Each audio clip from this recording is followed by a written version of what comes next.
ഇപ്പോഴും പറയുന്നു ഇത്തരത്തിലുള്ള ഇന്നും ഇപ്പം നമ്മൾ ഈ സംസാരിച്ചുകൊണ്ടിരിക്കുന്ന സമയത്തും അനാവശ്യമായിട്ടുള്ള ചർച്ചകൾ ഇവിടെ നടന്നുകൊണ്ടിരിക്കുക. അത് പാർട്ടിക്ക് ഡാമേജിങ്. ഇത്രയും വിശ്വാസമായിട്ട് ജനം ഏൽപ്പിച്ചു കൊടുത്ത ഒരു വിധി നടപ്പാക്കാൻ വേണ്ടിയിട്ട് വീണ്ടും ഡിബേറ്റിലേക്ക് പോകുന്നു എന്നുള്ളൊരു സംഭവം ഒട്ടും മറ്റ് സ്റ്റേറ്റുകളും ഇങ്ങനെ സമാനമായ പ്രശ്നങ്ങൾ ഉണ്ടായിട്ടുണ്ട്. അന്ന് ഒന്നിൽ കൂടുതൽ മുഖ്യമന്ത്രിമാർ വരുമ്പോൾ ഹൈക്കമാൻഡ് ഇടപെട്ട് മറ്റൊരു മുഖ്യമന്ത്രിയിലേക്ക് കൊണ്ടുവന്ന ഒരു സമാനമായ പ്രവൃത്തി നടന്നിട്ടുണ്ട്. ഇതിനു മുമ്പും നടന്നിട്ടുണ്ട്. ആ ഒരു രീതിയല്ല ഇവിടെ കാണിക്കാൻ ഒരുങ്ങുന്നതെന്നും കൂടെ മനസ്സിലായില്ലേ?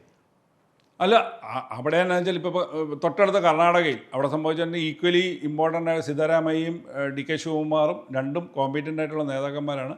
അവിടെ രണ്ടുപേരുടെ വന്നപ്പോഴത്തേന് അവിടെ ഒരു വയാമീഡി കണ്ടെത്തണം. പക്ഷേ ഇവിടെ അങ്ങനത്തെ ഒരു സാഹചര്യം അല്ലല്ലോ. എം പിമാർ മത്സരിക്കരുതെന്നൊരു തീരുമാനമെടുത്തു.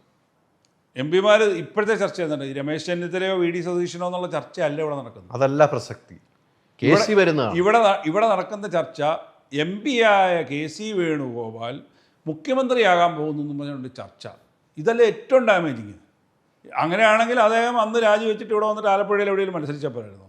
ആലപ്പുഴയിൽ ഇപ്പം ഭയങ്കര ട്രെൻഡായിരുന്നു. മറ്റേ സുധാകരൻ സാർ ഇവിടെ വന്നതുകൊണ്ട് ഭയങ്കര ട്രെൻഡായി. അവിടെ ഭൂരിഭാഗം സീറ്റും അവിടെ കിട്ടിയല്ലോ. പുഷ്പം പോലെ ജയിക്കായിരുന്നു. കേരളത്തിൻ്റെ മുഖ്യമന്ത്രി ആകായിരുന്നു. കാരണം അപ്പം ക്ലെയിം ഉണ്ടല്ലോ ഞാൻ MLA ആണെന്നുള്ളത്.